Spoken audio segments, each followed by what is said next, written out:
Alexandra Miller. Alexandra Miller.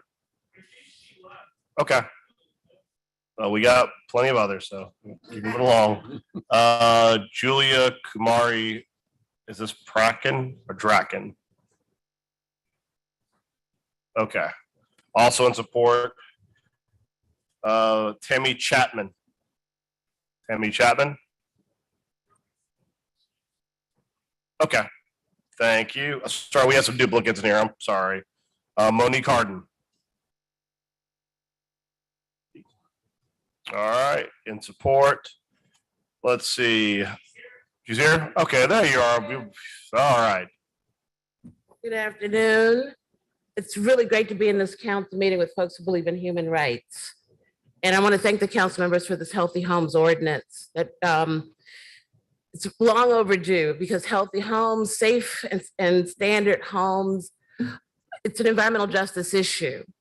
Without a healthy home, you are exposed to all manner of toxic threats, whether it's from bacteria that can come with unworkable plumbing conditions, inhalation of mold with serious health effects that follow from all of those.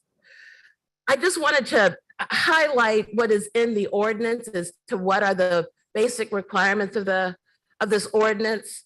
And it basically means that if you're a landlord seeking to rent a home in New Orleans, you've got to provide the following: a fire and smoke detection system with an alarm, at least one bath or a shower that's in workable condition, as well as the toilet. You got to have a water heater. You got to have heating facilities, cooling system. You got to make sure your electrics, wiring and all are in good working order.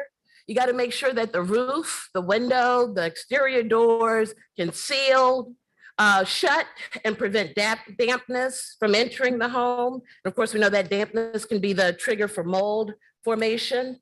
And you got to make sure that your walls and your floors don't have holes.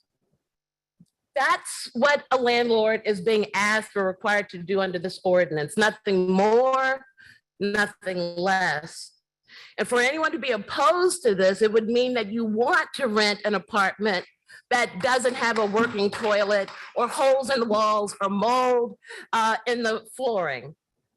Today is the day that we're beginning to say no to that. Ms. Harden, you're another 5 seconds. If I can just add this, that there's affordable housing is not slum housing. It fundamentally means it's got to be healthy and safe and up to standard. I think there needs to be an education campaign following the passage of this ordinance so that landlords, tenants, all people in New Orleans understand what the basic requirements are, and we can stop this demonizing that we've heard at the beginning of this meeting. Thank you. Thank you. Miss Amelia Reeves. Amelia Reeves.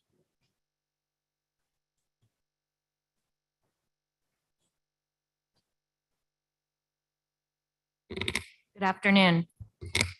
My name is Amelia Reeves, and I have been a renter here in New Orleans for the past 7 years. And I have unfortunately, like so many people in this room, experienced the impacts of living in a rental with a negligent landlord. Upon moving into a second floor double on North Rampart Street, it became clear that the house was owned by essentially a slumlord. And for the record, he is not any of the bad apples who have been mentioned. A few of my experiences with this slumlord include about 1.5 years into living here, my neighbors, whom I shared a wall with, her bedroom ceiling fell in. I asked my landlord to come and assess my ceiling in case it should be repaired before it too collapsed. His response was to just look out for cracks. Several months later, surprise, surprise, the ceiling in my bedroom collapsed. He did repair my bedroom ceiling, but when I inquired about him going ahead and replacing the ceiling in the living room before it too collapsed, that I had never noticed any cracks in my bedroom ceiling before it caved in, I never got a response. The final straw with this landlord was when he began to illegally renovate the attic space directly above me and my neighbor without telling either of us prior to beginning the renovation.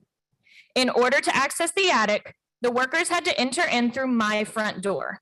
When I expressed to him that I would like some clarification about when construction was going to start because I felt like this was going to impact my personal space, mind you, he still never had told us he was planning to renovate. He told me, and I quote, "The entrance was always a common area, never yours. Sorry you misunderstood this."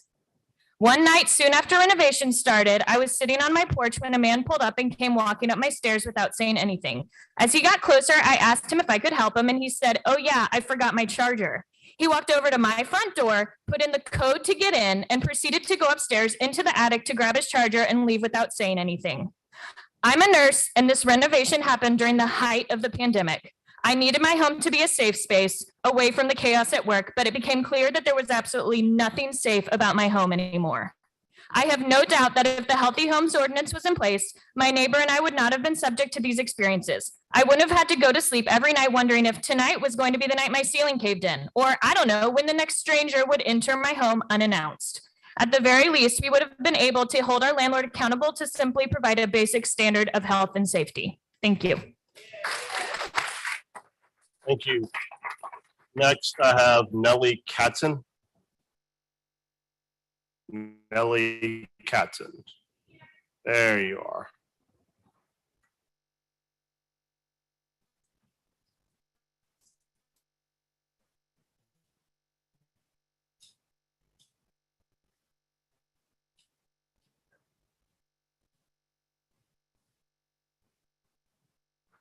I have to say before I start that I love having to take this long to get up here because it's so full back here. I have to tell you, this is incredible. Look at this. Good afternoon, everyone. My name is Nelly Katzen. I'm here representing Committee for a Better New Orleans, where I serve as executive director. I'm also a renter who has had so many horror stories just pop up into my head since sitting down and listening to people's testimony today. You've heard enough of these. I'm here to talk about common sense. CBNO has been an organization working with community and neighborhood organizations, groups, including business leaders, civic leaders, landlords, and tenants for over 56 years. The first time that we introduced this was in our 2001 Blueprint for a Better New Orleans. It shows up in environment, economic development, housing, crime, health, education, and good government. We also wrote about it in 2004. We've been doing this work for a really long time. The problem has changed very little, despite that the fact that since 2004, the city has changed very much. When things change, that changes things. We need to make this make sense. Finally, it's past time to put this common sense provision into place. This is not a landlord versus tenant issue. Healthy homes affect everybody. When the blighted house across the street from my house burned down, it put my own house at risk. My neighbor's problems and my problems are not that far apart. These are all of our neighborhoods. It's all of the places where we live and work and even visit. This touches everyone. I will also say that I'm really encouraged by the way that the clarification has happened in today's hearing. There have been a lot of concerns from landlords, small and large alike, that have been actually addressed already in the text of the ordinance. Compromises have been made. People have come together to consult across difference, and that's what the city needs. It's past time to make this common sense move. We're here to support communications or anything else that we can do with the historical perspective. Thanks. Thank you. Rose Murray.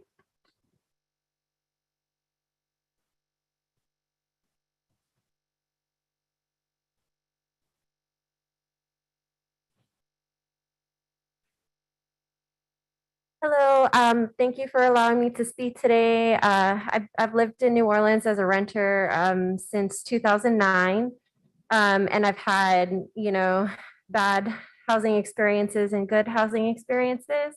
I'm here to voice my overwhelming support for this proposal. It's as all of the other speakers before me has said, it's an opportunity to put our values of affirming human health and human dignity and human well-being at the forefront. It will only encourage a healthier New Orleans. And, I dream of one day potentially becoming a homeowner. And this only encourages me that we want to set people up in New Orleans for success. I would be more than happy if I ever did own a home to fill out all the forms and keep up a house that does provide habitable living to people. Experiences of myself and my friends have included houses that just spontaneously flood, mold, to the extent that both myself and friends of mine have on multiple occasions have all of our belongings ruined and had to move out and beg for housing with friends until we can find another unit.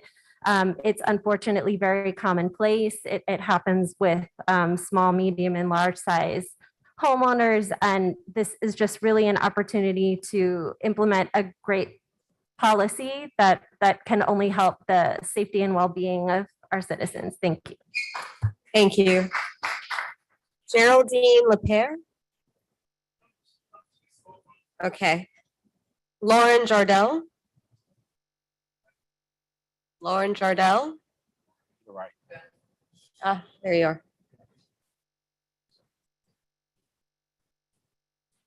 Good afternoon. I'm Lauren Jardell, representing Tulane University.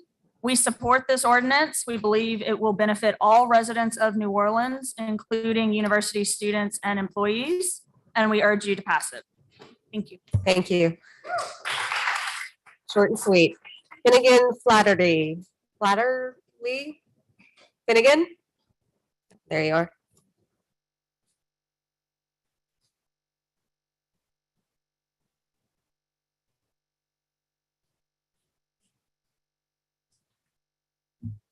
Flaherty. You did great. My name's Finn Flaherty. I live in the 7th Ward and I've been an EMT for 2 years. I just want to talk about some of the things that I've seen with that. So I've been an EMT long enough to know that when the temperature goes up, so does the call volume. And we get calls, things like chronic obstructive pulmonary disorder, congestive heart failure, asthma, even some psychiatric conditions. These are all exacerbated by high temperatures. And so the fact that there isn't currently an air conditioning requirement is short-sighted and cruel to vulnerable people in this city and anywhere that's the case. Consistently, the houses that we're getting these calls are these substandard, hazardous units without air conditioning. Things that if you've seen it, you know what I'm talking about. And if you haven't, you can't possibly imagine. We heard testimony earlier from someone who was very concerned about the staffing levels of some of our first responders. So I just want to say, if that's something that we're worried about, then we should be taking this common sense measure, this tangible thing that we can do right now to ease some of the burden on our citizens and stabilize a struggling health system. Thank you. Thank you. And thank you for your service to the city. Elena Stiegman? Elena? Okay, great. Ethan Elstad. Ethan, there you are.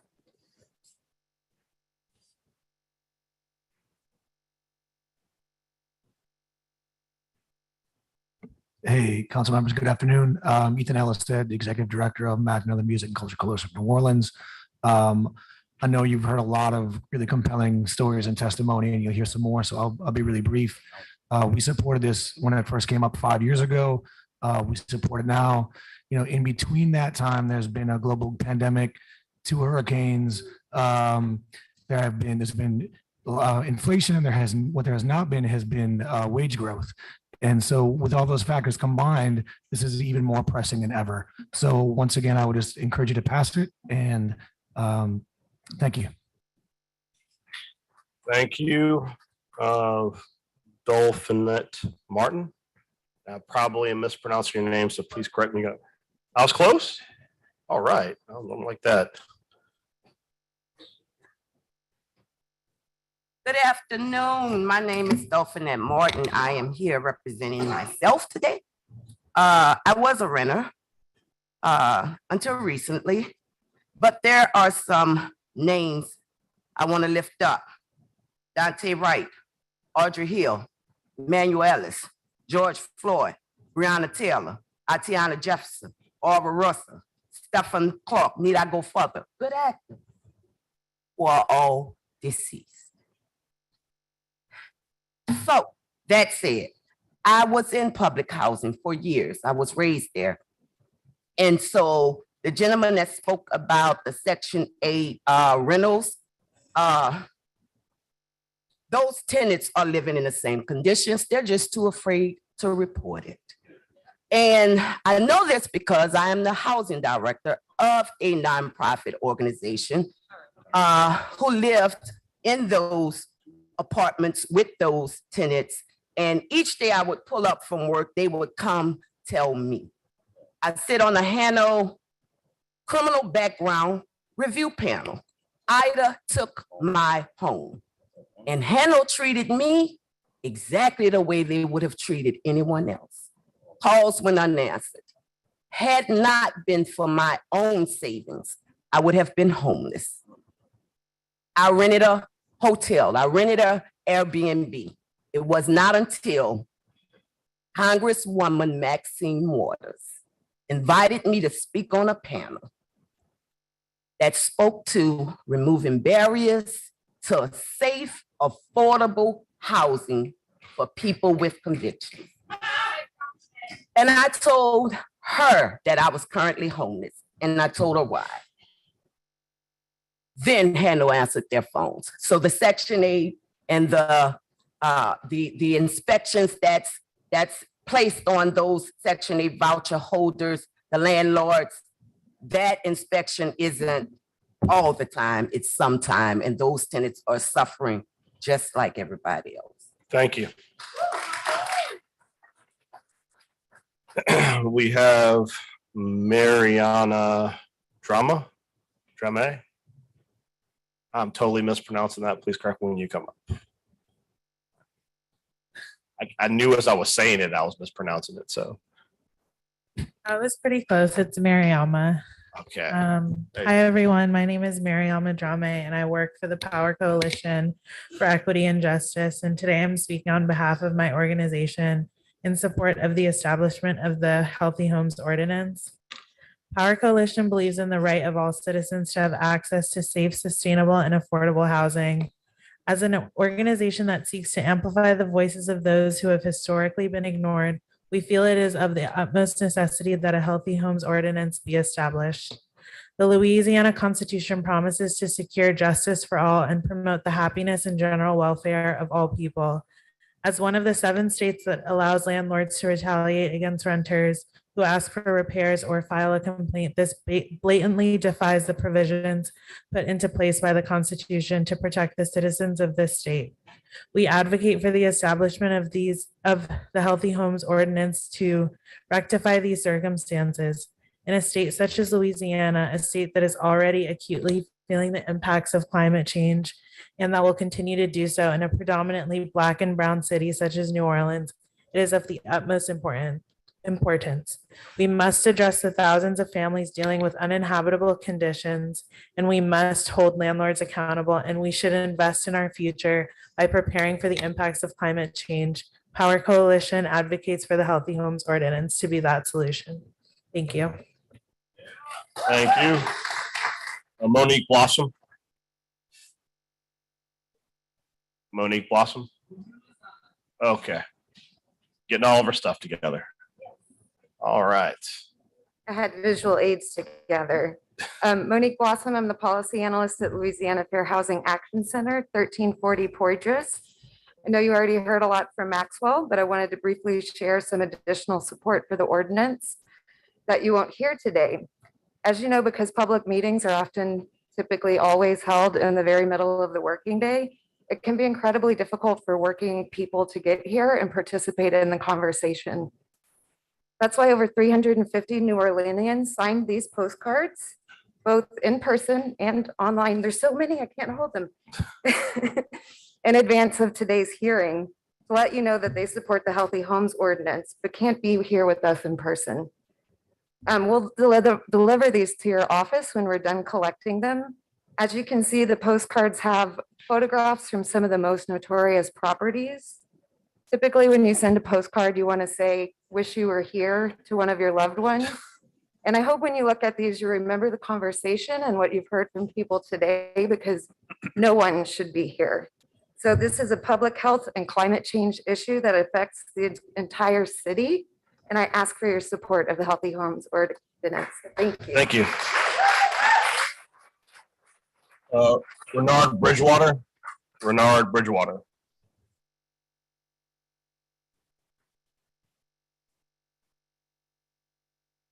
Good afternoon, council members. Renard Bridgewater, Community Engagement Coordinator for the Music and Culture Coalition, New Orleans. So before I go any further, definitely want to make sure that I say that healthy housing is a human right. It is a vital right of all of our folks. At the end of the day, you know, for us as an organization representing and advocating with and on the behalf of New Orleans musicians, culture bearers, street performers, and visual artists, the work that we've done over the last couple of years, understanding the disparate as well as the combined impacts of both Hurricane Ida in addition to the COVID-19 pandemic, we've seen overhand over that time period, the fact that specifically when we think about housing, anytime that we've been able to collect that data and have done low barrier grants for at least 500 plus of our cultural community members, ranging in about $300,000. When it comes to those numbers specifically, 9 out of the 10 times that those individuals that we've spoken to on the phone have specifically said that rent is where that low barrier grant is going to go. In addition to that, not professionally, but personally as a musician myself in the city for the last 13 years, understanding that any of my bandmates, any of the musicians that I work with, one of the main and key components that they will ask before they take any gig is how much is that gig going to pay? And they're specifically asking that because 9 out of 10 times, and more than often 10 out of those 10 times, they're going to specifically need that money so that it's going to rent. So as a healthy Homes Coalition member with MACNO, as well as a New Orleanian and resident in the city, we firmly agree with the Healthy Homes Ordinance and ask that y'all support it and move it along. Thank you. Thank you. Rachel Brown.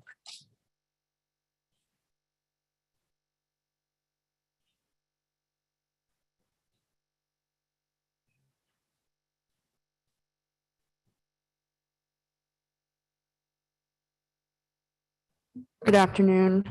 I've been listening to everybody's horror stories, and I don't think I'm going to add any of my own. I know we've all been here for about 6 days now, so I will just keep this as brief as possible.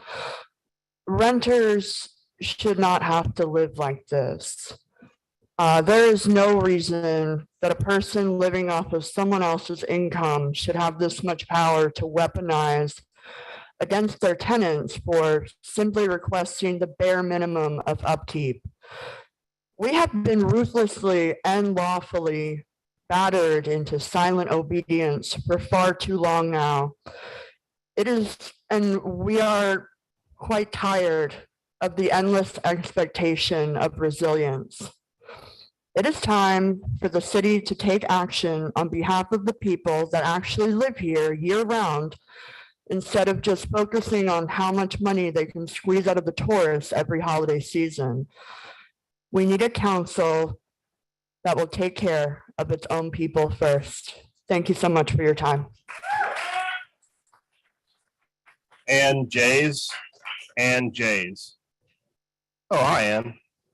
I know Ann.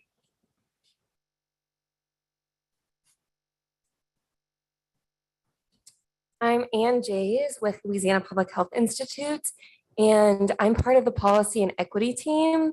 We advance policy solutions for health equity and racial justice, and this is clearly both of those issues from what we've heard today.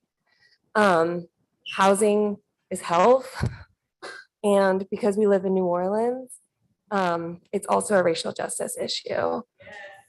One of the things that I've heard also is that the current system relies too much on our vulnerable residents to make these complaints. And so they want to hear the call logs for what the complaints are currently, but those people are now at risk of being evicted if they make a complaint. So this proactive inspection process solves that so that everyone gets a shot at fair, at safe, healthy housing. Thank you.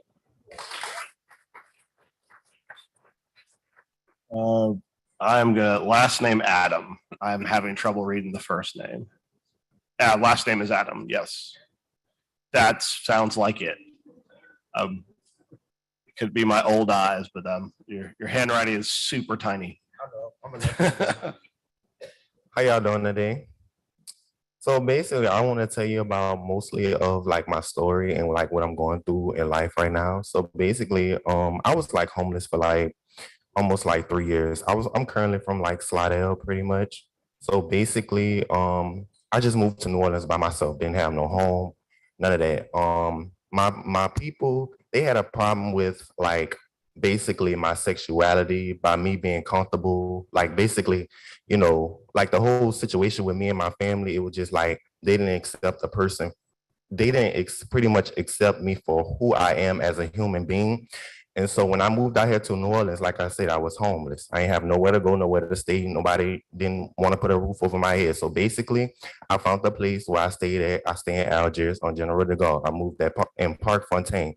So when I moved there, it was basically like, I moved in there when it was like, pretty much it was like Hurricane Ida. So I moved in there, signed the lease, didn't have no lights, none of that. So I was just sitting in there basically without air conditioning. So I was pretty much suffering.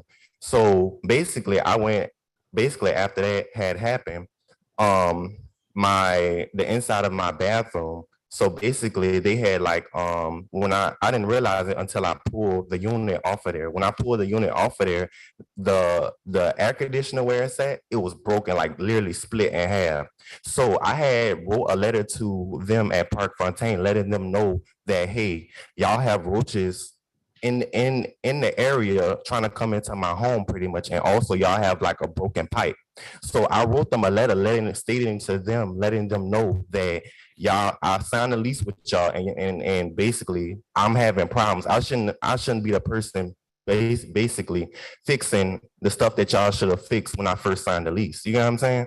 So basically I had to go and pull the unit down, go and fix the pipe. Probably had to go to Home Depot, go and get like some pudding or something, because basically the leak was so bad to where it was literally leaking all on the floor. Like it was literally like flooded.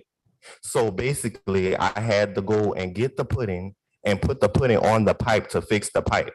So basically just today, I just let them know today, I said, you know, y'all have to keep up with, you know, the environment in Park Fontaine. Like he said, when you go to the pool is green. They don't have no security. Anybody could come back there and commit a crime and leave out of there. That's how dangerous it is, especially at nighttime. Because I walk the streets at nighttime in Algiers at Park Fontaine. Because sometimes I want to ride and sometimes I don't. You know what I'm saying? But the environment there is very dangerous, very, very, very dangerous. And the crime rate back there is pretty high. So people, I've been around the community to where people tell me like, you have to watch out and be careful. So right now I'm in a situation where I involve myself with, I have a court date that's coming up basically on October the 7th, with me being involved with something that is back there behind basically, you know, gun violence pretty much. You know what I'm saying? I think Mr. King has a question for you, and I need to wrap up because we're over 2 minutes. Go ahead, Mr. King. I don't have a question for us. Okay. Mainly for us. Okay, go ahead. Wrap up. Please. Yeah, so I'm sorry about that. But yeah, so basically I have a court date that's coming up on October the 7th. I pray to God, I hope that they drop these charges. If not, I'm gonna just have to keep moving forward. But this messed up my opportunity. It pretty much messed over my life, messed over my opportunity, and I'm just really trying to get myself together. You know what I'm saying? Everybody, we all not perfect. You know what I'm saying? But at the same time, it's more of like I want to get myself together and make sure that I have a roof over my head, because my mother is deceased pretty much. I don't have nobody to take care of me. I take care of myself. You know what I'm saying? So that's hard enough. They have people that's out here that have families and say, hey, I'm behind on my rent. Do you need some help or whatever like that? I'm $1,800 behind on my rent. You heard me? And I have to pay this off by myself. I don't have no assistance, don't have no help. You know, the only people that I have to help me right now is the people that's supporting me right now, that's behind me. You know what I'm saying? But other than that, yeah, that's all I have to say. I appreciate y'all time. I'm sorry. Thank you very much. No, don't be sorry. We appreciate you sharing your story. Thank you. Mr. King, you want to make Here's a question I have. We all know that Park Fontaine is owned by the same group that owns the Willows. Correct. You see the condition that the Willows are in. There have been a couple of murders coming directly out of that apartment complex earlier this year. We see how Oakmont looks now as a result of not keeping it up. So is that something we can do proactive to make sure that Park Fontaine doesn't become the new Willows? I think that's probably outside the scope of Healthy Homes, but I think that we should probably have a separate meeting on Park Fontaine and Willow, and either have that in quality of life or possibly have that in community development to pull code enforcement in, because though Healthy Homes, and I'll speak at that at the end when I talk about it, but there are different goals between code enforcement and what they do and what the Healthy Homes Ordinance does. And I think Healthy Homes definitely is trying to address this issue proactively. And what you're dealing with right now with Park Fontaine, with the Willows, is you're past proactively. They're kind of currently in problems. Well, we're hearing how bad it is. We've been hearing that we saw pictures from 2016 and 19. I just find it hard to believe this may be not on the council. Maybe I mean, I think there's a grain of truth and commonality in that everyone agrees that code enforcement in the city is kind of failure. And that on many instances, and I don't want to get to we got a lot of people that leave to speak still, but I think that when you talk towards why Healthy Homes is necessary, is that if you simply rely upon code enforcement, you're never going to have good outcomes, because it's sort of like how when you rely upon the police to prevent crime, that's not really their goal. The police's job is to solve crime. So if you're trying to prevent crime, giving more money to the police to prevent crime doesn't prevent crime, but it helps solve and remediate crime.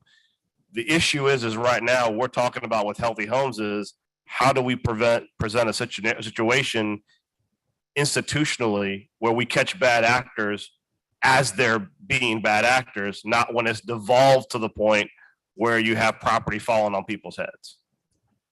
So I mean, I get what you're saying, but that's completely outside the scope of what we're doing right today. That's probably, I will happily work with you to have I think a community development meeting just on code enforcement, and we could probably, through all these advocates of stories here today, get a list of all the properties, because Park Fontaine and the Willows are the ones that are highlighted today, but there are a lot of similar actors, and we really need to get to the bottom of why is it taking so long to come at these people, and why do we have a process in this city? And I think Councilman Jeruso spoke to it earlier. Why do we have a process where it takes so long to bring someone to enforcement? And the nature of how fines run, that by the time you get them there after 3 years, it's still only a $3,000, $4,000, $10,000 fine. If you're making millions of dollars, making millions. Yeah. Well, I can't see. So we're hearing what's happening. We are hearing what happened in the past. I can't see another city or parish in this state hearing this and do nothing about it. Well, I agree. I just think that that's separate from Healthy Homes. Understood. Okay. Got it. You want to say something, Councilman Harris? Okay. Next up, we have Veronica Reed from Jane Place.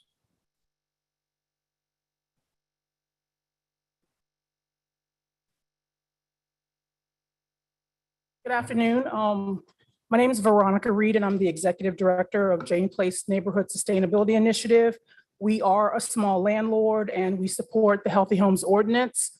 We have 12 affordable units in Mid-City. We do not do this work for profit. We do it because it's our mission. Our goal with regards to our units is to develop and maintain units that we would be willing to live in ourselves. And I would challenge the landlords, the investors, and the property managers who were here earlier today to maybe have that same sort of basis, right? If they'd be willing to live in their units, maybe there wouldn't be this quality issue, right? And so this ordinance is important. It's important from almost a moral standpoint, because if we don't do better for our community, we will continue to devolve in the way that we've seen things happening over the past months. And Jane Place wants to live in a community, be a part of a community that cares about its residents, and is part of sort of like the positive uplifting of New Orleans. So as a small landlord, we are 100% in support of this ordinance. Thank you. Thank you. Jesse Perkins. Mr. Perkins, are you here? Okay, we'll come back to him if he shows up. Mr. Manning. There he is, Pastor Manning. Come on down.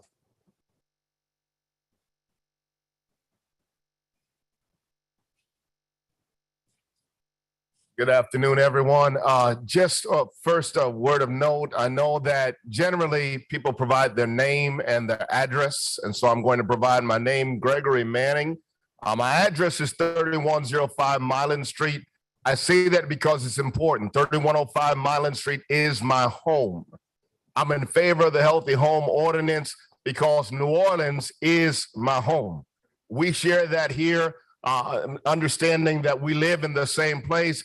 I would wager, and I think it'd be a good bet, that all the landlords who spoke today want crime to go down, as we all do.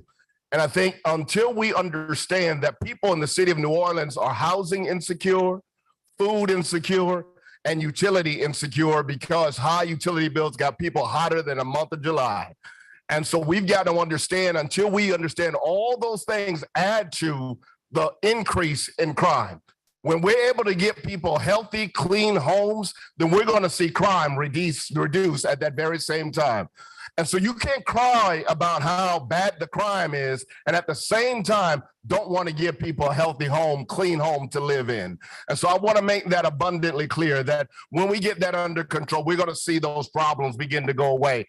When I mention my home, I'm not driving across the bridge to go into another place to live. I'm not driving to slide down. And so I would want to know where folk live to understand that there are people living in this city for whom it is a human right to have a healthy home to live in that doesn't have holes in the walls being exposed to rats, roaches, or anything else. We want to come up as a city. Climate change is getting worse. We're going to see, God forbid, but it is coming. We're going to see the same thing happen to us as our neighbors in Florida. What I know is this: a healthy city is a city that looks out for the least of these. And when we begin to understand that is when we begin to be a better city that says, I looked out for my neighbor. Love your neighbor as yourself. When you do it for one, do it for everybody. And that's when we're going to see things turn around in this city. And that's the only time. So I'm absolutely unequivocally in favor of this ordinance. And thank you and for all those who worked on it. And I'm looking forward. It's long overdue. Long, and I'm not going to fall for the okie doke that people who own houses are going to go away. Landlords are going, it's not going to happen. We got plenty of homes available. Thank you. God bless. Appreciate you. Brendan Forsyth.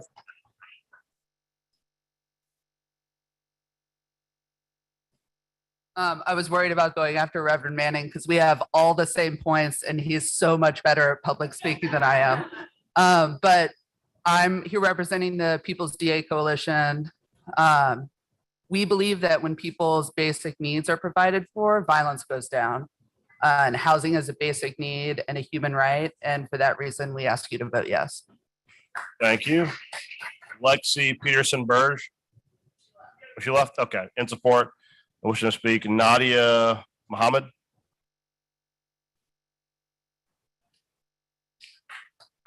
Good afternoon. My name is Nadia Muhammad. I'm with Step Up Louisiana, and we are in support of the audience. I live in the Lower Ninth Ward, and my mother has a home there in the Lower Ninth Ward. We pre-Katrina, through Katrina, and then still now. And with the blighted homes and the blighted properties, the overgrown weeds, it makes the Lower Ninth Ward worse, like Katrina is still there. So we do support the ordinance for the healthy homes. Thank you. Thank you very much. Andronika Morris. All right. Oh, there she is.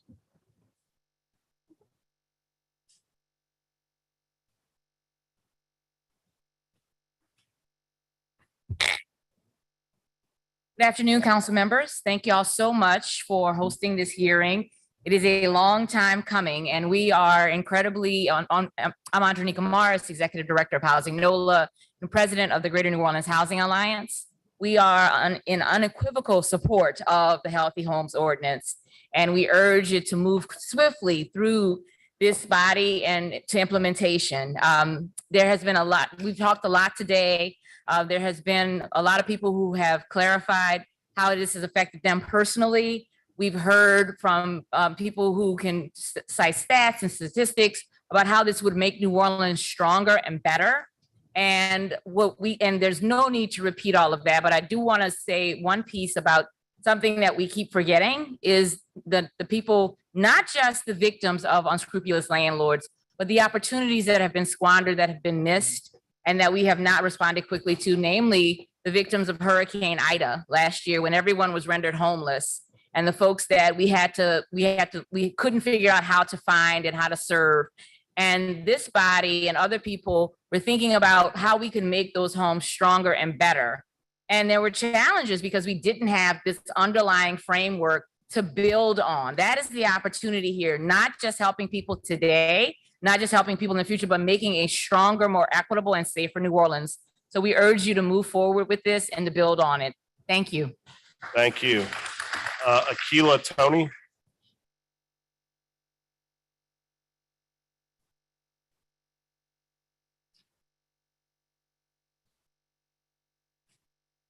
How y'all doing? I'm Akila Tony, speaking on behalf of Dancing Grounds, a nonprofit dance organization in the Ninth Ward, and we work solely with residents of the Ninth Ward and dancers, but also with youth.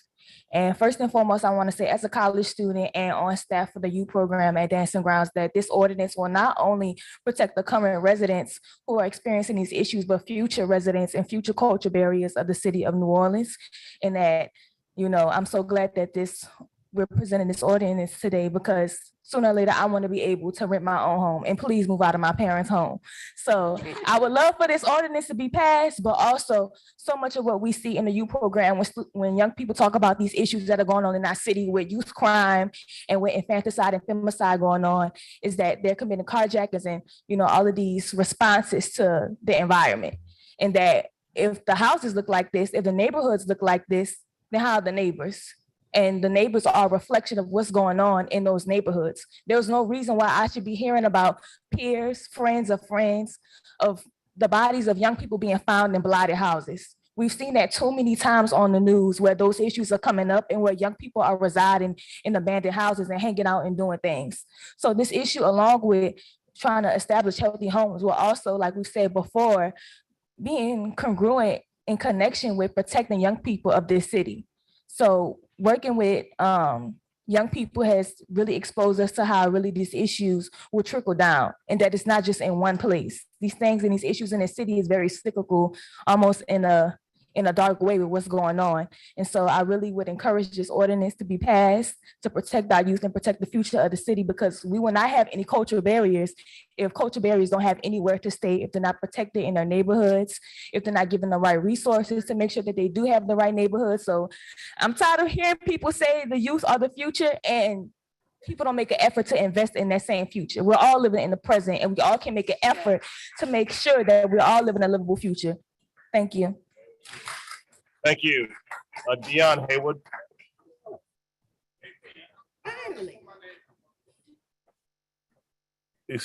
Mr. Lawrence, you submitted your card a second ago. It's in this pile of cards. I'm doing my best to go through this pile of cards, what you see in front of me. Go ahead, Ms. Haywood. Hello, council members. How are you? First, I would like to thank you for your work on reproductive justice and abortion justice in the city. My name is Dion Haywood, and I am the Executive Director of Women with a Vision, Inc. here in New Orleans. I'm also what I consider to be a daughter of the city. My grandparents lived in the Magnolia. My other grandparents lived in Hollygrove. I know what every neighborhood in this city looks like and feels like. At Women with a Vision, I like to think that I represent the city as a whole, but our focus is on reproductive justice. And a lot of times people confuse that or may not know what it is. but it's very simple. Reproductive justice is the right to have children, the right not to, but also the right to raise them in safe and healthy environments. In this moment in this country, we are almost, democracy is slipping as we speak. And listening to, and I'm gonna quickly try to say this, listening to some of the landlords earlier, what came up for me is, wow, race never, ever goes away in this city. And when I say race never goes away, everything they said spoke to capitalism and gain. And it's always people who look like most of the people sitting in this room who are suffering. And if we are at a place where we no longer have abortion, and thank you again for your work on that, but we don't have that. We already have children that are struggling. Our kids are struggling. I live in the Upper 9 on Alvar, 1326 Alvar Street, right behind my house. I have called so many times for somebody to come and do something about the house behind me that has the raccoon pooping in my pool that I put in my house in the hood where I wanted to live, where my taxes are no different than the people uptown. But what I do know is this ordinance is an opportunity for reproductive justice. It is the way forward. People think it's, oh, abortion. No, it is about me having a place to live. It's about every single person in here having a place for their families to be. I'll say this lastly, after people are talking about Hurricane Katrina, Hurricane Ida, talk to somebody who's 54 years old and born and raised here. These housing issues has existed my entire life. They're not new. So when I hear people come up talk about us, I'm not gonna wanna do business here, then don't. We have to stop selling our people out because that is what we are doing. You don't live here. The guy that owned the house behind me that I investigated and found him myself is a former council member in St. Bernard Parish. I have even drove by his house because I just wanted to see what it looked like. So all of us from Women with a Vision and the people we represent, and y'all know, I've worked with many of you, the people we represent are drug users who are trying to get their lives together. Poor moms who are formerly incarcerated, or trans women and poor women who are involved in sex work, but our moms, our daughters, they're a part of this community.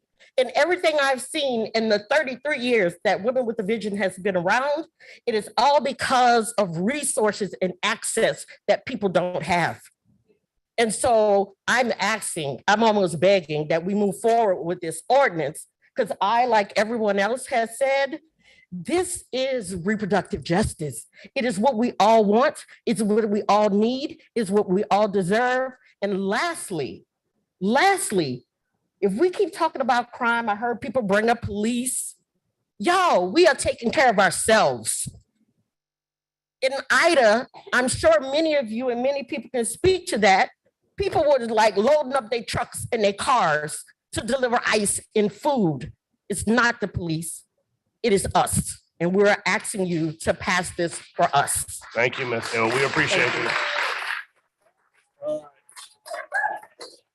Rami Lacour.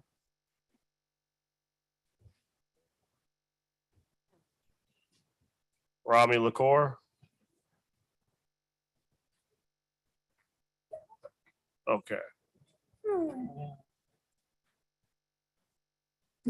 Hello, I'm Romy Lacour with Housing NOLA. I'm a renter, and it's always hard to know what to expect when you get into a lease. In 2011, I heated my home with my oven. Safe and healthy housing and accountability for it are a completely reasonable ask. This ordinance is vital to support the safety and dignity of our city's renters and fight displacement due to landlord neglect.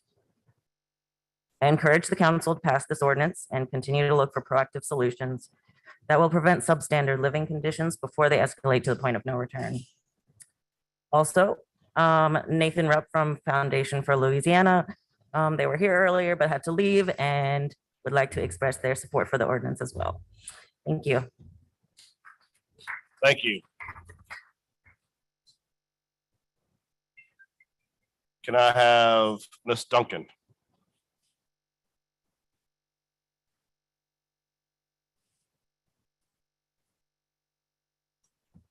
Good afternoon. My name is Jasmine Duncan. I'm a Jefferson Parish resident and with my entire lifelong career in community development in New Orleans and the surrounding area. I've helped renters prepare for home ownership, the first-time home buyer education. And so one of the most important things we can do to prepare people to be successful as a homeowner is to ensure that they have a safe and stable place to rent, especially while they're saving and getting prepared for home ownership.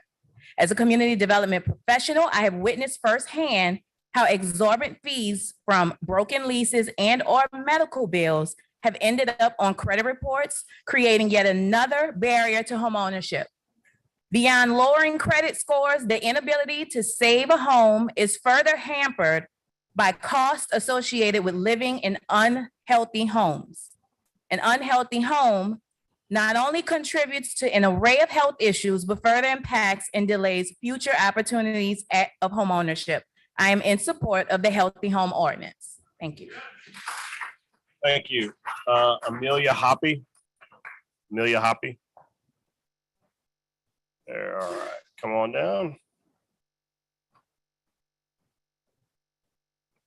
Hello. I'm going to be speaking about disasters in particular regarding this ordinance.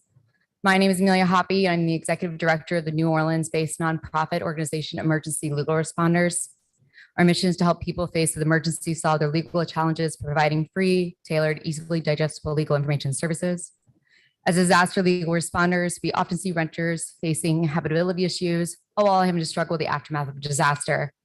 This is particularly important in taking context of the images we're seeing right now come in from Florida.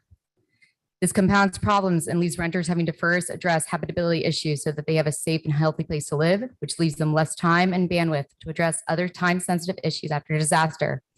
As coastal communities like New Orleans face increasing risks from extreme weather, resilient, healthy homes are critical for all residents, enabling them to weather storms more successfully.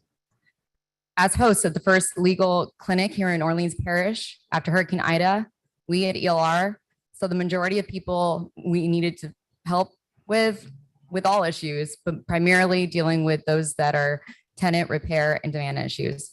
Safe and healthy housing makes it less likely that catastrophic housing issues will occur post-disaster, in turn making it less likely that residents will be burdened with these issues. Many people say that disasters are great equalizers. This is simply not true. After an emergency, structurally oppressed groups are impacted hardest, financially devastating families and slowing down the recovery process for months, if not years. Marginalized population, including the elderly and social economically disadvantaged, are disproportionately susceptible to climate-sensitive health risks that come with their own emergency legal issues, further exacerbated by poor quality housing. Safe and healthy housing allows our community to rebound more quickly post-disaster because many catastrophic post-disaster housing issues can be prevented. Across the country, habitable housing ordinances exist, but the disaster-prone South has been largely left out. Let's fix this by enacting the Healthy Housing Ordinance. Thank you. Thank you. Ronald Marshall. Ronald Marshall. Okay. Next up, Silas Ames. Silas Ames.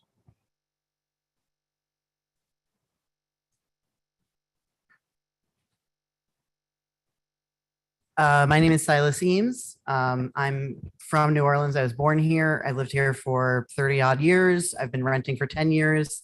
At no point during the time that I have been renting have I not had to have a plan in case we got evicted if we were sending in repair requests. So before we send in any text messages to our landlord to say, hey, this is broken. Hey, our cabinets have mildew. There's mold dripping from the ceiling. We talk about what we're going to do if we get evicted from this request. So having an ordinance that prevents that from happening would be so much easier for people to be able to advocate for themselves and make sure their homes get repaired. Thank you. Thank you. Leo Marsh. Leo Marsh. Good afternoon. My name is Leo Marsh. I live at 522 Montague Street, New Orleans. I am the advocacy manager for Habitat for Humanity, and I am here to speak in support of the Healthy Homes Ordinance. As you all know, I hope our goal at Habitat is home ownership. The path to home ownership, as someone mentioned earlier, starts with a stable renting experience. One of the criteria for our home buyer program is a proven need for shelter. When we go out and verify this need, we have seen people living in horrible conditions that you've all heard about all day. Molds, large holes in floors, unrepaired ceilings, rain, rodents coming in. We have seen toilets, tubs, and showers literally caving into the bathroom floor. We recently had someone, because her porch railing was bad, grab onto the porch railing, fall out. She couldn't even get back in her house because she had to be hospitalized. We know that some families are being threatened with eviction just because they've asked for reasonable repairs to be made on their homes. And, a compounded problem with eviction is that the financial effects of eviction on a family moves them even further away from home ownership. This also seems to be especially true risk for single mothers of color who are at a higher risk of eviction. So we're asking you to pass, we appreciate what you're doing, and we're asking you to pass the Healthy Homes Ordinance to strengthen our rental property. Thank you, guys. Thank you. Alicia Nunez.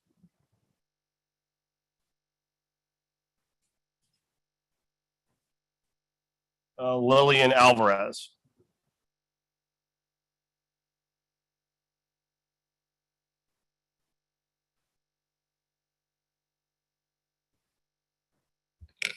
Good afternoon. My name is Lillian Alvarez, and I work with a local organization with a mission to cultivate community-based systems of support with newly arrived immigrants.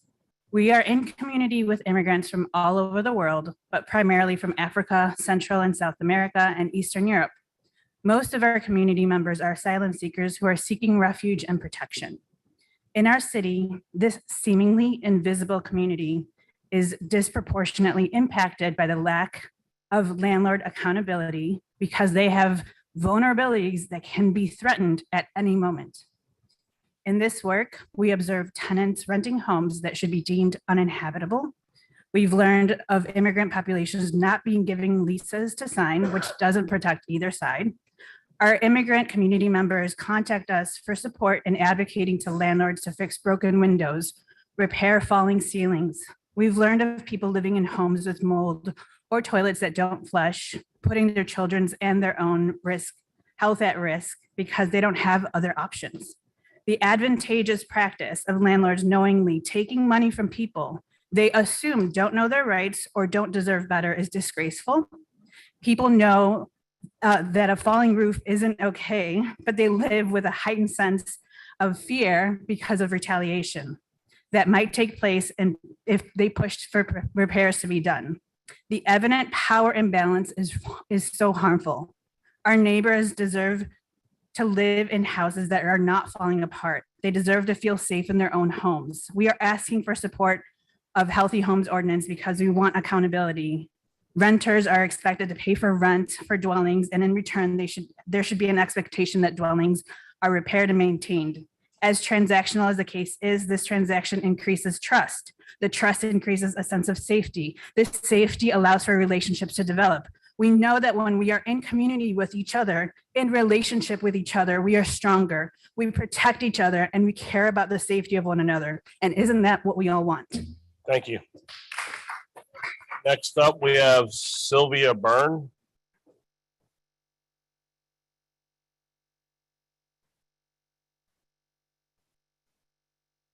Hi, I'm Sylvia.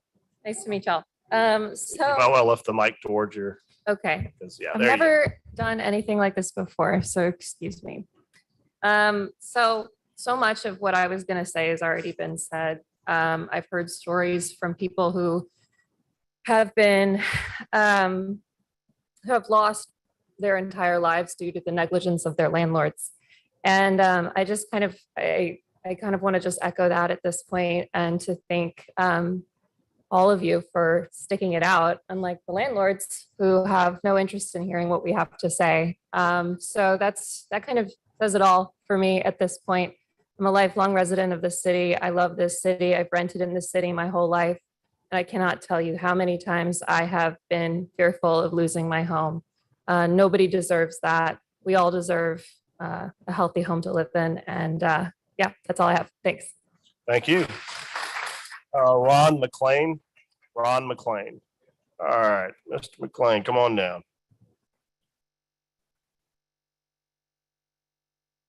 Well, first of all, good afternoon. Good afternoon. I'm Ron McLean, a resident of New Orleans, 6131 Charlotte Drive. I'm Executive Director of the Institute of Mental Hygiene and speaking today on behalf of United Way of Southeast Louisiana as Chair of the Public Policy Committee. First, I'd like to thank Council Vice Chair Morrell and the Mayor for introducing the Healthy Homes Ordinance. United Way of Southeast Louisiana believes this ordinance will protect vulnerable families. Our research shows that over half of the households in Orleans Parish couldn't afford a basic survival budget even before the strains of COVID-19 and Hurricane Ida. The research also shows that struggling families often spend a disproportionate amount of their income on housing. Housing is the most expensive necessity for a single adult and second most for a family of four. High housing costs means struggling families are often forced to choose rentals that are substandard, presenting a variety of health and safety risks. If serious maintenance problems arise and go unaddressed by property owners, these families lack the financial resources to move. With no protections currently in place for tenants, reporting these code violations is a risky move that could result in retaliatory evictions.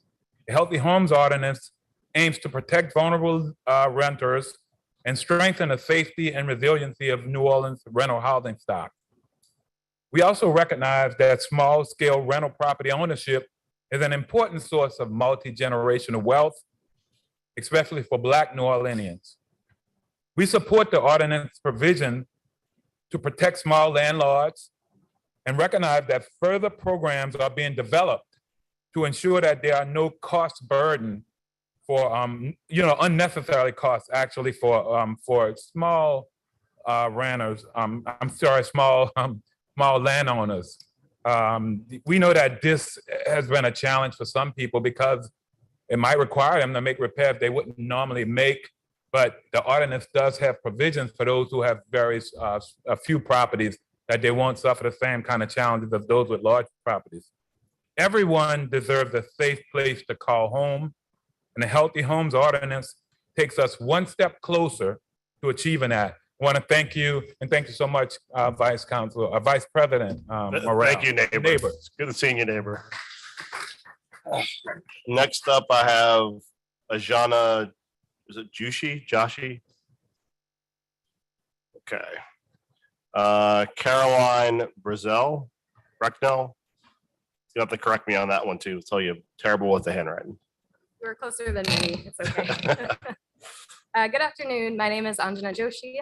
I'm an attorney with the Southern Poverty Law Center, and I'm also a renter in the city. I'm here today to urge you all to vote in favor of the Healthy Homes Ordinance. We at the SPLC Action Fund strongly support this ordinance because we believe that all New Orleanians deserve stable, affordable, and safe housing. We came to this specific issue under very regrettable circumstances.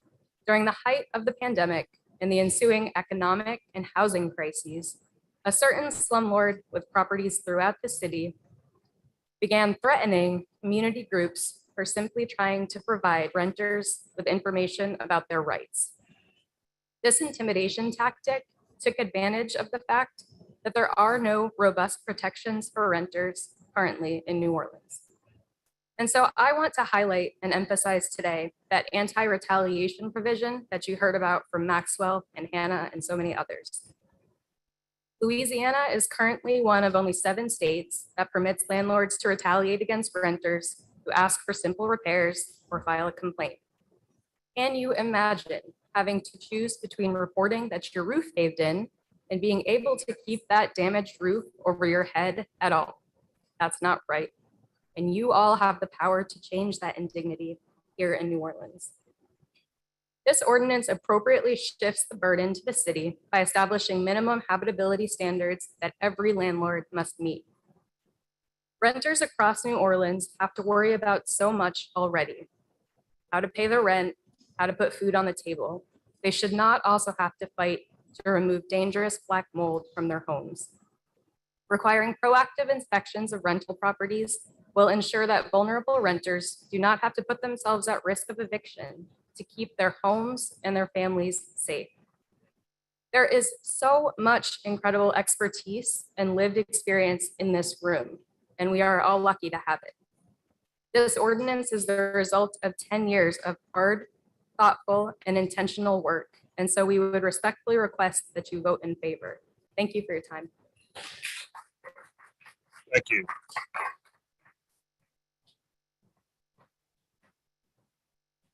Good afternoon. My name is Caroline Brazil. I'm a homeowner and council member, Greens District. I'm not going to go into my own personal horror stories, but I do want to just express my support for the ordinance as a homeowner, previous renter in the city, and out of a deep commitment to public health. The block that I live on in the 7th Ward is one of those magical New Orleans blocks where it's a mix of all different kinds of people, homeowners and renters. Any given night after 5 o'clock, there's a constant porch conversation going on. And what I want for them is the same thing that I want for everyone in this city, an equal opportunity to live long and healthy lives. I've lived in so many different apartments and so many of them wouldn't meet the standards that are in this ordinance. And the reason that I bought at a time when I really couldn't afford to was because I knew it was the only way that I could guarantee a safe and healthy place to live. And I'm so lucky to be in this city and to have the community that we do have. But at the same time, there's a 14-year difference in life expectancy between the 7th Ward and Lakeview. And the habitability requirements in this ordinance could result in immediate improvements to the health and well-being of our residents. I mean, the reduction in asthma-related ED visits alone is enough reason for me to support it. And as we in the city are moving out of the immediate crisis of COVID-19, we have to reinforce our infrastructure around housing data and quality in order to ensure we're appropriately prepared to manage future crises, whether it's another pandemic or the next hurricane.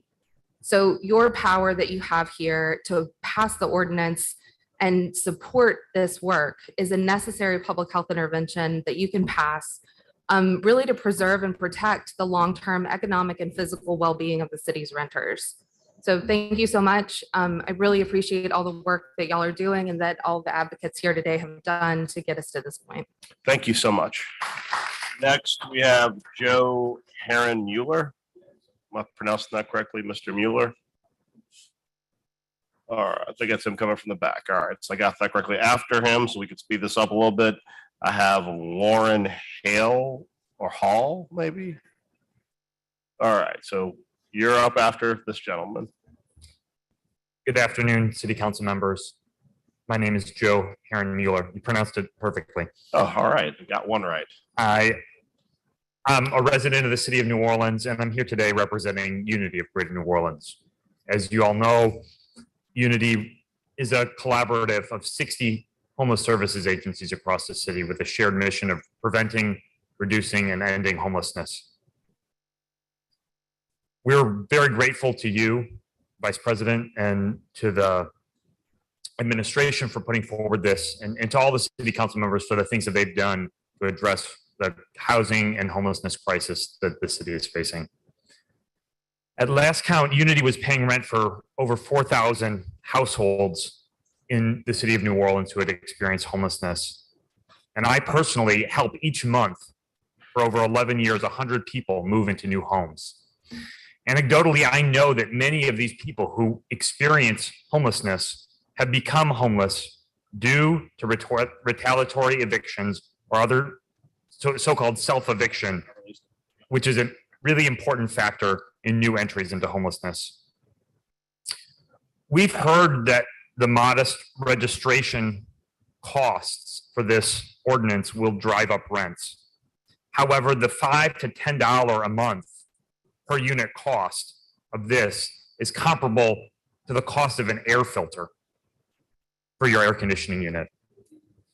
There are many approaches that this council needs to take in order to increase affordability and habitability of homes. But the cost of this is not an obstacle.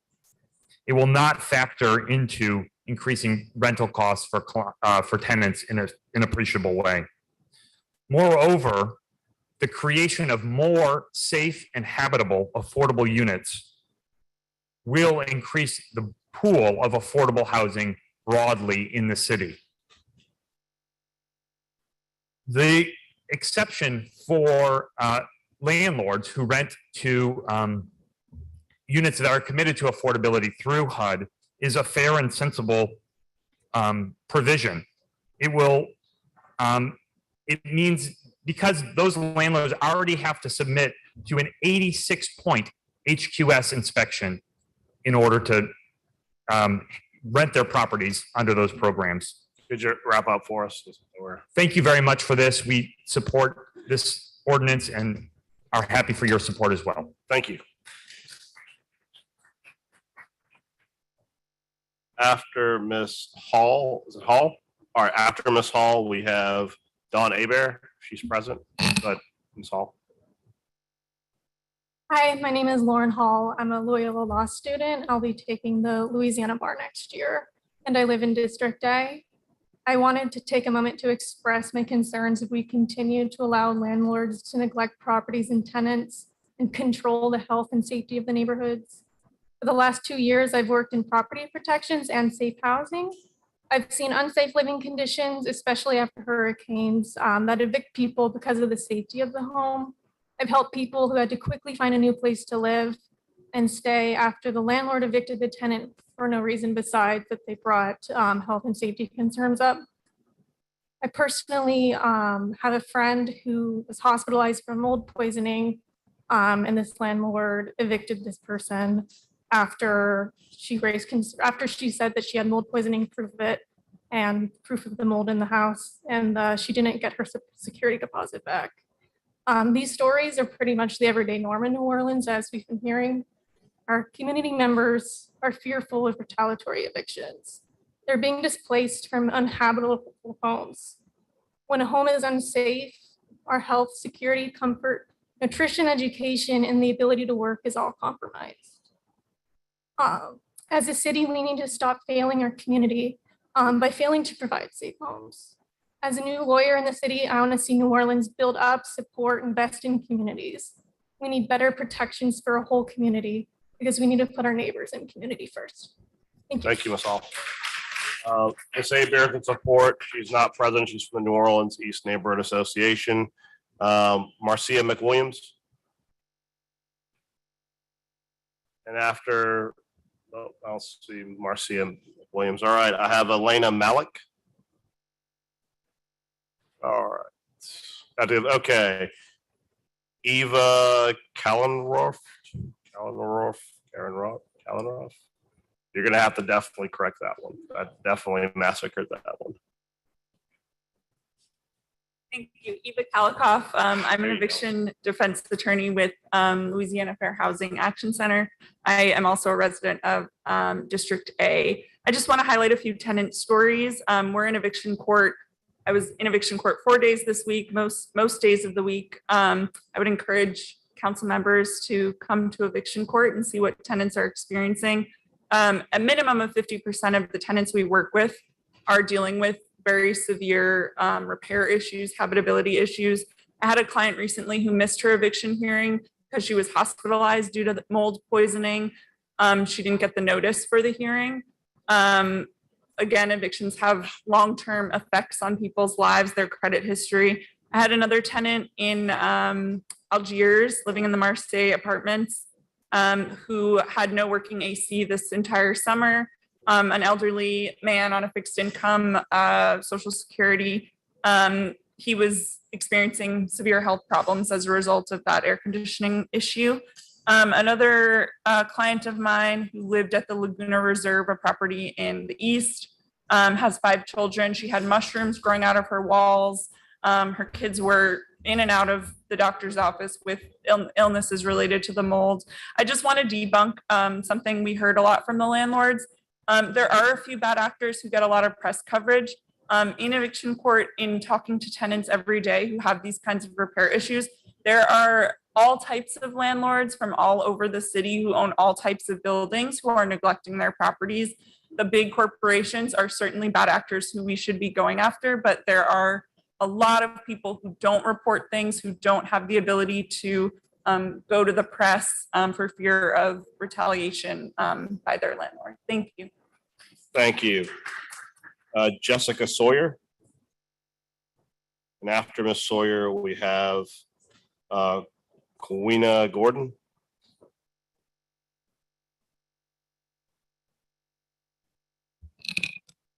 Good afternoon. My name is Jessica Sawyer. I am also an eviction defense attorney at Louisiana Fair Housing Action Center.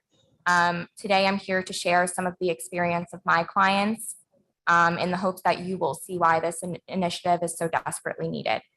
I'd like to start by sharing a quote from one of my clients who lived in an apartment complex.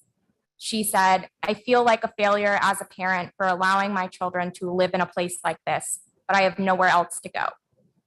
This was from a tenant who had termite infestations, a collapsed ceiling, mushrooms growing in her unit, and after repeated requests for repairs from her landlord, the tenant called code and her landlord retaliated against her by filing an eviction. The second story that I would like to share is that of a pregnant client of mine who lived in a duplex. A leak started and she informed her landlord, but no action was taken. It continued to get worse. She started placing buckets around her unit to catch the drips. And she was told by her landlord that she could live with it, that it wasn't important. One day, she slipped and fell from the pooled water resulting from one of these leaks, and she had a miscarriage as a result. Her husband had died less than a month earlier, and this was the last piece of him that she had. The worst part for her, though, was when one of the ceilings and the roof in one of the rooms of her unit actually did cave in and collapse, and it trapped her 5-year-old daughter underneath the debris. Her daughter had to be hospitalized because of her injuries. I could go on and on about stories that my clients have shared with me, but I hope that this very, very small sample demonstrates why this initiative is so needed and shows what our community members are dealing with every single day. Thank you for your time. Thank you. So Kawina Gordon. All right. Aaliyah Quinlan. Aaliyah. All right. Aaliyah. See the L now. Thank you. It was probably my handwriting. Good afternoon. How y'all doing? My name is Aaliyah Quinlan, and for 5 years, I worked on an assertive community treatment or ACT team, providing in-home mental health services to people with severe mental illnesses living in approximately 15 different group homes throughout the city. In the vast majority of these group homes, I witnessed conditions that were frankly inhumane and dangerous, such as broken windows and doors that often remained unrepaired for weeks or months, even during freezing weather, hot water being turned off sometimes for weeks on end, holes in the ceilings and floors that exposed wiring in the walls, filthy, overcrowded spaces where tenants paying upwards of $550 a month were often sleeping 3 people to a small bedroom or on air mattresses and couches in common spaces. These group homes were almost always infested with bed bugs, which I never once saw treated properly with tenting and professional fumigation, meaning that my clients were covered in itchy bites and sores, their bed sheets covered in blood and specks of blood from the bugs literally feasting on their bodies day in and day out. This made it nearly impossible to consistently transport clients to their essential healthcare appointments. I once even had a client check herself into a psychiatric hospital because she, quote, just needed a break from the bed bugs. And although tenants' food stamps cards were taken by the landlords to pool together and provide food for the household, the meals were shockingly meager and the kitchen cabinets were almost always empty. I checked them myself. I will not mince words. The group homes that are kept in these conditions are slum houses. Without regulations in place for these spaces, the landlords go almost completely unchecked, and as a result, our most vulnerable and marginalized community members suffer a decline in both mental and physical health, which has long-term ramifications for all of us in this city. These homes are across the city in your districts. And I implore you to pass the Healthy Homes Ordinance so that we may look back on this time and say that we stood together in advocacy for those who so often do not have voices and who deserve to live in safe, clean spaces where they have dignity and respect. Because in New Orleans, we look out for one another, and because every single community member matters. Thank you so much. Thank you. Noel Twilbeck. Noel Twilbeck.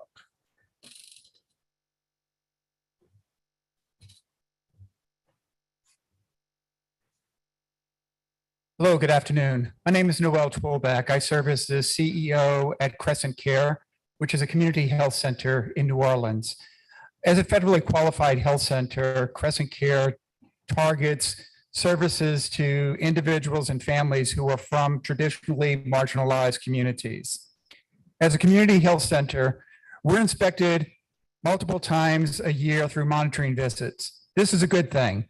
It's important that we're living up to expectations and the guidelines created to keep people safe and healthy. This holds us accountable not only to our funders, but more importantly, to the people we serve. We've spent nearly 40 years as an organization making sure that people receive high quality, culturally humble, compassionate health care because all among us deserve respect.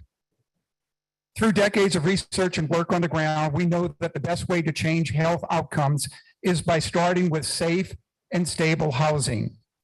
We can treat people's symptoms, but often our healthcare providers can't address the underlying causes of their patients' health problems because the cause is their home and environment.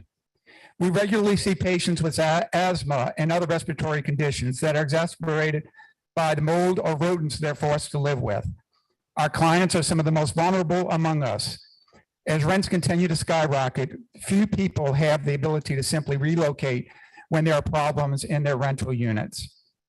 No one should have to choose between risking eviction to hold their landlord accountable or keeping quiet and letting their home poison their children. This broken system is incredibly frustrating for us because there's little we can do to help.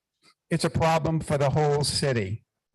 Reasonable, proactive inspections are the first step in protecting our city's renters, who are our citizens.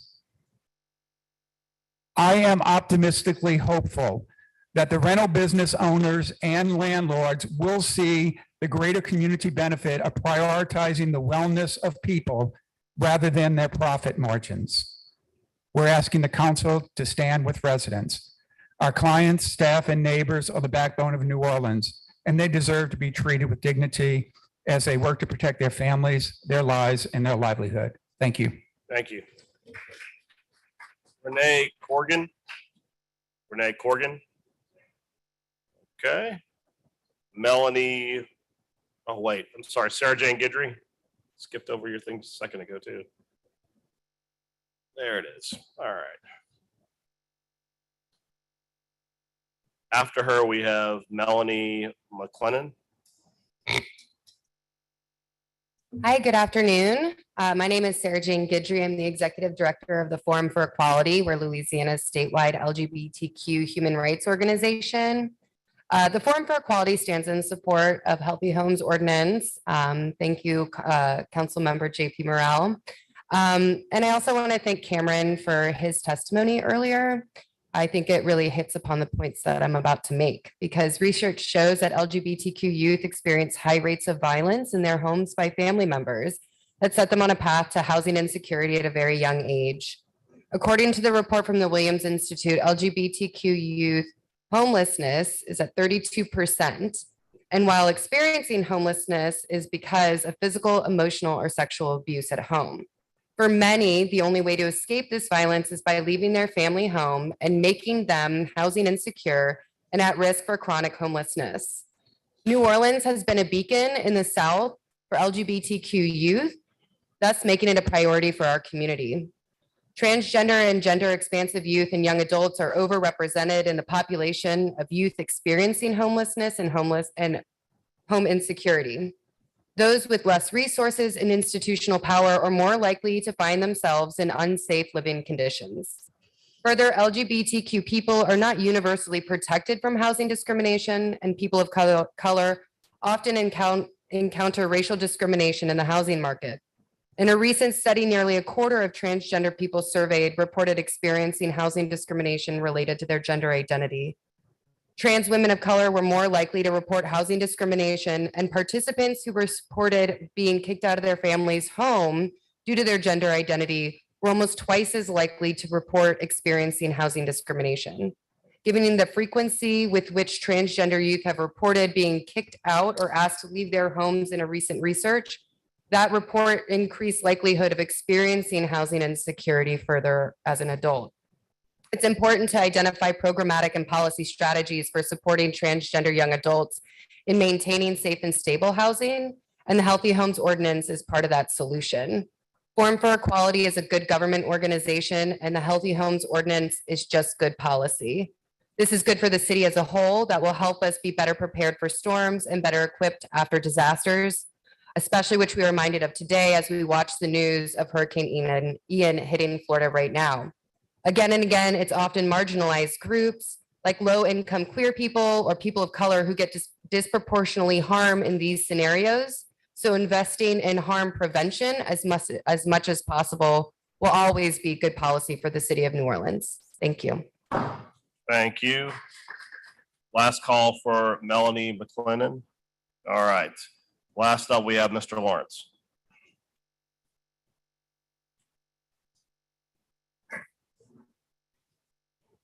Hi, good afternoon, Council. Did you have a card to us, ma'am? Okay, if you could get one to Keith, we'll take you up right afterwards. Hi, good afternoon, Councilmember JP Morrell, Mr. Freddie King, and Leslie Harris. My name is Chris Lawrence. I'm president against the Forces of All Evil, a crime fighting nonprofit organization. I do volunteer work for Mayor Cantrell. I do volunteer work. Oliver Thomas, the next mayor of New Orleans. I do volunteer work for Superintendent Ferguson. I do volunteer work for District Attorney Jason Williams. And most of all, I do volunteer work for the citizens of New Orleans who can't voice their opinion. Housing, Section 8. I'm gonna get to the point. As I speak right now, they got $100,000 worth of crack cocaine floating in these apartments in the city. They got $200 million worth of guns, fentanyl, heroin floating in our apartments, okay? I am gonna end the drug game in the city with the FBI, the police who are good, and the United States military. It's no secret, I work for God, okay? They call me the Black Jesus. I know what I'm talking about. These women that live in these apartments, they protect killers. They protect drug dealers, okay? When it's gonna stop? When are you gonna tell Crime Stoppers about these damn killers? Because if the women can't tell them, if the police can't get these killers off the street, I'm gonna handle my business. Thank you. Grace Nabasala. Then after Grace, we have Robin. Somebody left their phone. Okay. We have Grace Nabasala, and after Grace, we have Robin Grunfield. Okay. So Grace Nabasala. Grace Nabasala. Going. All right. Robin Grunsfield. Please correct me if I'm mispronouncing. I knew your mama. So, hello, thank you. My name is Robin Grunfeld. I'm with March of Dimes. I'm also a daughter of New Orleans. I went to McDonough 15. Well, then, you know definitely no mama then. So New Orleans is in the midst of a maternal and child health crisis. Folks often turn to the clinical world for solutions, but some solutions are quite literally in our backyards. Healthy families give birth to healthy babies, and the link between housing and family health cannot be denied. Housing has been identified as a primary social determinant affecting the health status of individuals, which leads scholars to conceptualize stable, safe housing as a way to save lives.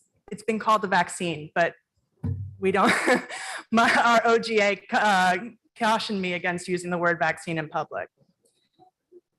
Infant mortality in New Orleans is driven by our preterm birth rate.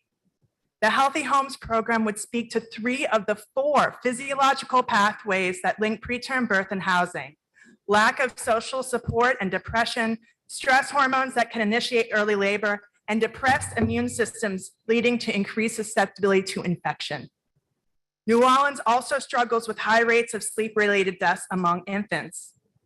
Poor housing conditions are correlated with sleep-related deaths even when a crib or bassinet is provided because of factors like crowding, unstable temperatures, and vermin infestation. But let's set aside preterm birth for a second. Maternal mental health is the #1 cause of maternal death in the nation. And improving housing for families is one part of that solution as well. Mental health is severely impacted by housing instability and disarray, regardless of other stressors in a birthing person's life. We also know that transitioning to better quality housing improves mental health. Eviction and homelessness, which are two of the most disastrous events in terms of housing instability, are directly linked to negative health outcomes for families, directly linked. In one study, the effects of eviction lasted for more than 2 years with respect to depression and material hardship. Further, families who experience homelessness are more likely to experience birth complications, mental health challenges, and other acute and chronic health impairments. The Healthy Homes Coalition, March of Dimes, and myself, as a daughter of New Orleans, urges you to pass this life-saving legislation on behalf of the most basic unit of society, our families. Let's give every baby the strongest chance at life. Thank you. Any council members want to make comments? I will make very brief comments. I appreciate everyone's patience, the length of this meeting. The first part of my comments I was going to address to landlords, but I don't think there's any left, but I'll still address because I'm sure they're watching. Housing in New Orleans is profitable. The reason why we have an affordable housing crisis in this city is because, simply put, every piece of property that is habitable that goes up for sale in the city of New Orleans is purchased and either turned into a home or into rental property.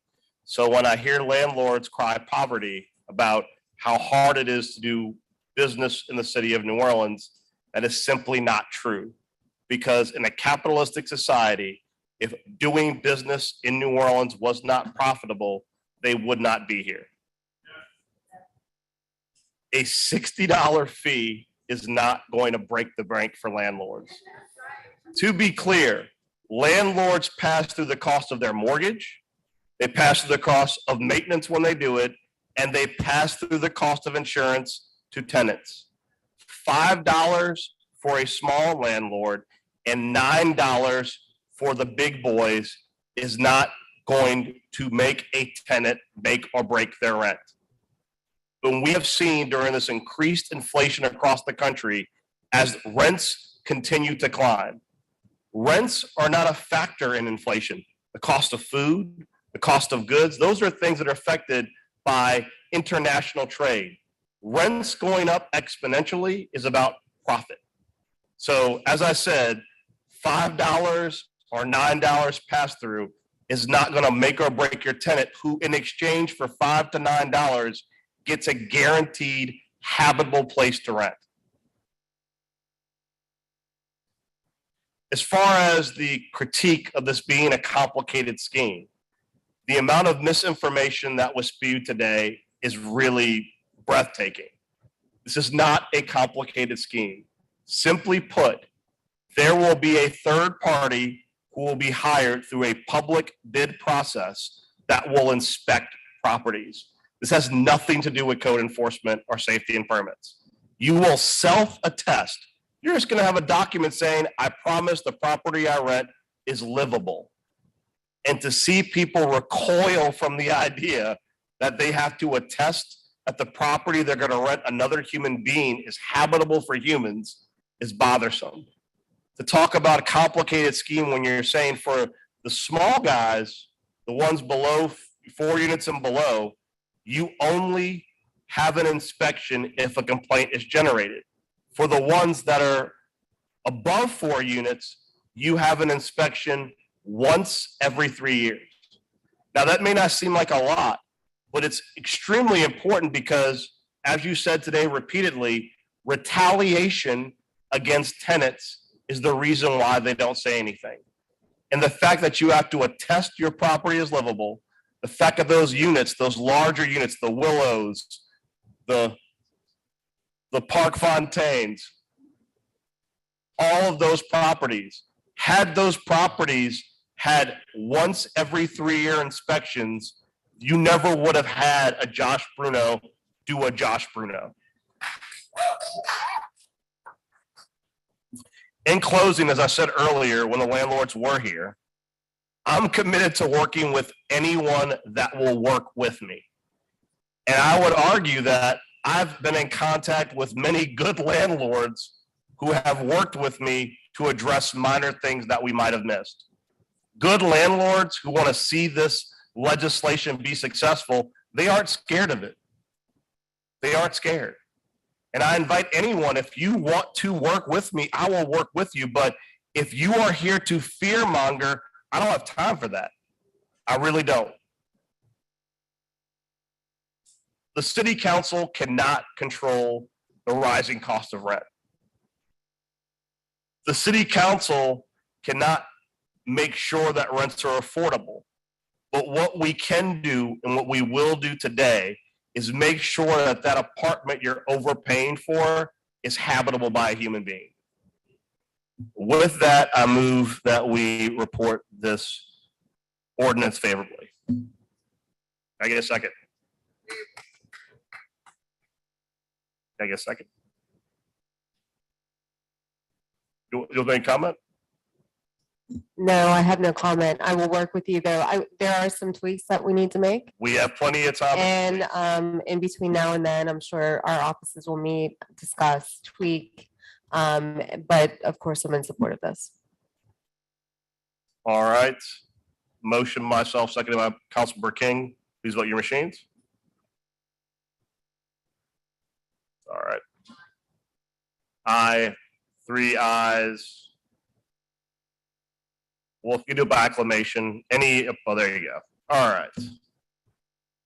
3 ayes, no nays. The ordinance will be reported favorably. Thank you.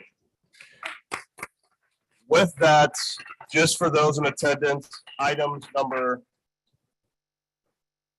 Okay, come on up, Pastor Ortiz. I apologize. We must misplaced your car. Come on up. It's on Wisner. Okay, wait 1 second before you speak on Wisner. Just so everyone will know, the executive session, which is 4, we're not taking up, and we're not taking up 6 on the Wisner Trust litigation update. I do know you want to make public comments, so please come up and do it. But if you're waiting for either of those items are not going forward today.